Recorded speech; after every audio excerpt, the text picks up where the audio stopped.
Thank you very much. Before we go, I ask unanimous consent to enter into the hearing record the following January 2021 secretarial order from the Acting Secretary of the Interior under the Biden administration, suspending delegated authorities from the Secretary of the Interior, Deputy Secretary of the Interior, Solicitor of the Department of Interior, and all of the department's assistant secretaries, meant to slow down the NEPA's process. Without objection, so ordered. I will now recognize myself for 5 minutes. Mr. Boals, thank you for joining us today. When we talk about NEPA, a lot of times we talk about the big projects, the mining projects, the transmission, the solar, the wind, et cetera. But your testimony is important because it reminds us that NEPA's failures are having on that impact American citizens on even smaller projects, those traditional roads and bridge projects that you build. Can you expand on the practical impacts that delays from NEPA often have on the fate of a project, as well as the local, county, and state governments that are seeking to build a road or a bridge or other traditional infrastructure? Thank you. Typically, the contractor comes in downstream of the NEPA process, but where we see challenges is with the state DOTs and other owners as they attempt to go through the NEPA process.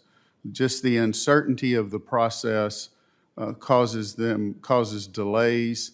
It causes budgets to be understated because of basically time is money, and the longer that it takes to get approvals. I think the NEPA process is good, though, to give communities and give the area a chance to look and see how the project will affect the area, both economically, geographically, but the delays in just, if you could standardize a process and stick to the process and let the process be the process, and everybody would understand what was expected. And I think that you stated something really important. It's the clarity, the certainty that you need, because that investment dollars have to meet the scope of the project. When you delay, it just gets more expensive as it goes along. I mean, I will just give you an example. I was a former chair of St. Louis County, Minnesota Transportation. And so if you had a project that was held up by NEPA and you didn't start it or it didn't get finished by early November, the ground's frozen. And then you don't get startup until road restrictions come off in late April or early May. That's a half a year, and we know that when we delay that, it costs more money the following year. And I will tell you that money comes from the taxpayers. It comes from the local municipalities that have to upfront that fund increase. And it's not easily done. It's not nice to do. That's why these projects, the certainty, the timeline, the time frames, once you've met the environmental and labor standards, you ought to be able to go forward.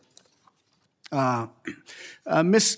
Campbell, as an electric cooperative, the infrastructure you develop, build, and utilize for delivery of electricity to customers is owned by the customers and individual cooperative members. Is that correct? That is correct.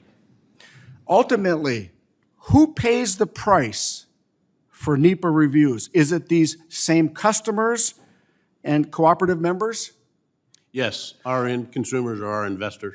So every time there's a lawsuit, your members have to pay. Is that correct? That is correct. And I think there was a gentleman, a congressman, that stated earlier that he had heard that some environmental attorneys are charging $750 an hour, and we have to pay those $650 to $700 an hour for their work.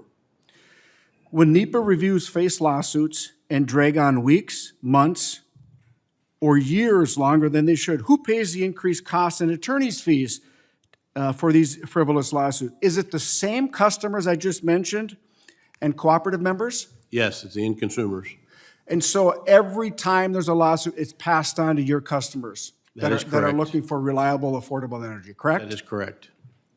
So just to confirm, isn't it a massive faceless corporations that ultimately have to pay the price? It's not. It's the customers Yes, that's that you correct. serve.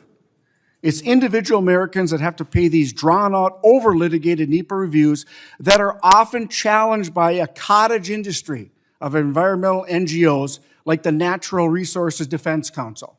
Many of these NGOs get their money through American taxes, and then they fight for these good projects using American tax dollars often.